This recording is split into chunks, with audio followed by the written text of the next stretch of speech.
Chapter 10, The Real Thing. So I'm starting to think I should have changed the title of this to Danny Wilcox and the Song of Confusion, because I had no idea what was going on. I was stumped on where to go, not to mention we were all a little freaked out to see what happened to Jack. However, I still wondered if there was something with that manger. I carefully stepped over the rope and approached the stable. "Danny, what are you doing?" Amy and Monica cried out to me. Or was that what I heard in my head? I couldn't be sure. I then crouched down to the manger and examined it. It looked like a homemade one. Nothing terribly old about it. I didn't dare reach inside and end up like Jack. I then laid down next to it and started to look underneath it. But then I noticed the top of the stable. I saw writing on the top of the stable. Letters on top of each other. I got up and followed them all the way down. D-O-do, Y-O-U-U, C-S-C, W-H, what? I see. Do you see what I see?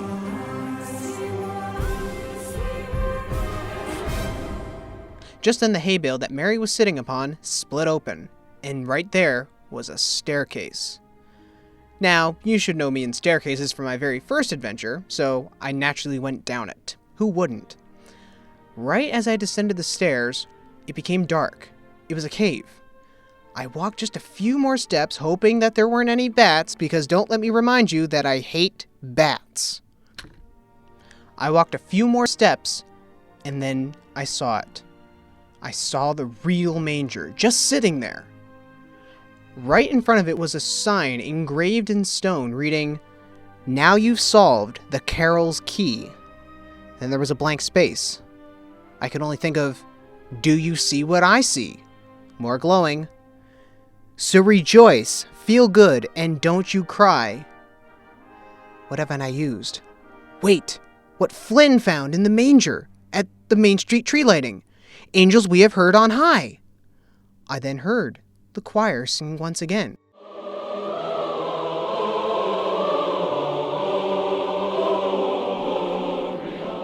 That's when I rushed back through the cave up the stairs to my friends.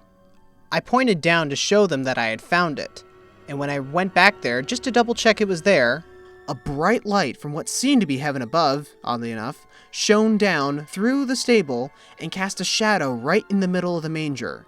The shadow of a cross. This was it. This was the genuine thing. This was the crib of the Carol of the Crib. Given it's December, does anyone have any spare gloves? All of my friends and Flynn raised pairs of gloves. One has to be prepared where we live.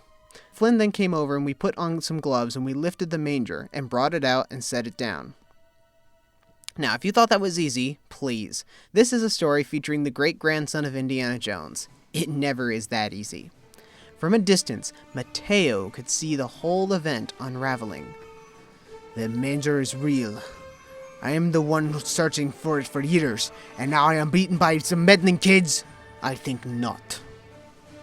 Mateo pulled the harness on his horse and charged at us. Samantha was still holding on for dear life at this point, and suddenly was tragically thrown off. "Maybe we should get going," suggested Michael. Well, duh. Only one problem. Flynn had disappeared with the manger. I knew it! I knew he had to get the last word, or grab in this case. Now you should know that this thing is pretty light and can be easily picked up. Boy, was I angry. I know that this is a slightly religious story, but boy, was I about to say something. To the general audience, not to worry, it won't happen. This is family-friendly entertainment. Roll the supposedly family-friendly logo.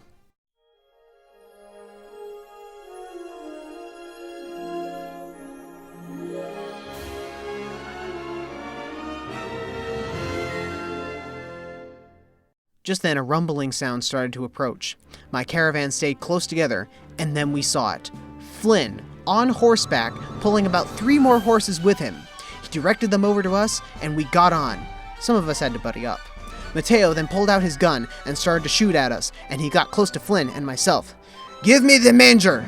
"In your dreams." "Flynn, I'm open! This is not going to a museum." "Well, it's not going to the library either." Flynn rolled his eyes as Mateo was about to grab it, and Flynn then threw it over to me, and I caught it just in time, and I rode off in another direction. "Go get Samantha!" I shouted off to Flynn. He then rode off to pick her up. Amy and Monica on one horse, along with Nicholas and Michael on another horse, then started to approach Mateo's horse. They got closer and closer. Mateo then pulled his horse over and got off trying to run and hide. He then approached one of the scenes. The two other horses were making a beeline for him. He backed up until he realized he was in some kind of structure, and that's when Flynn and Samantha came in and rolled a giant circular stone in front of the doorway. That should hold him in there until the authorities get here, Flynn mentioned. What about me? Samantha wondered. The naughty list, perhaps, but nothing else. The whole group then came over to me, standing by a wall, looking at the manger, standing up against the wall.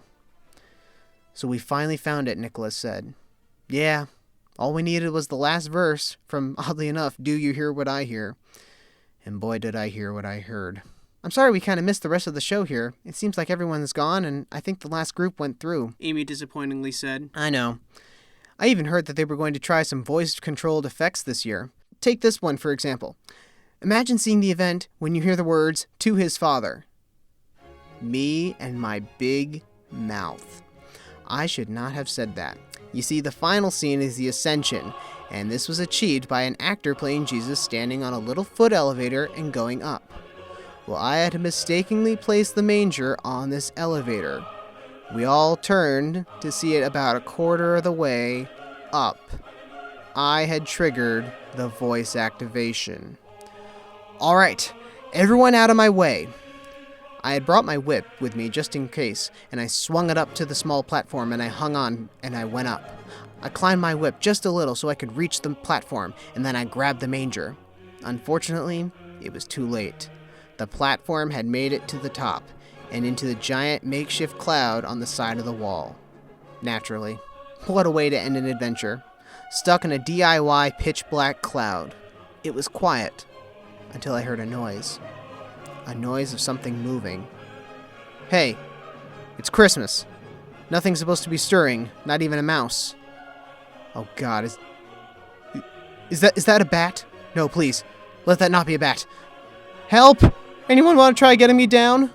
From below, I could hear everyone laughing. Should we try to get him down? Samantha asked. No, this is the best Christmas present ever, Nicholas said. Michael, please tell me that you already have this on social media. Oh yeah. Well, all I could say is Merry Christmas.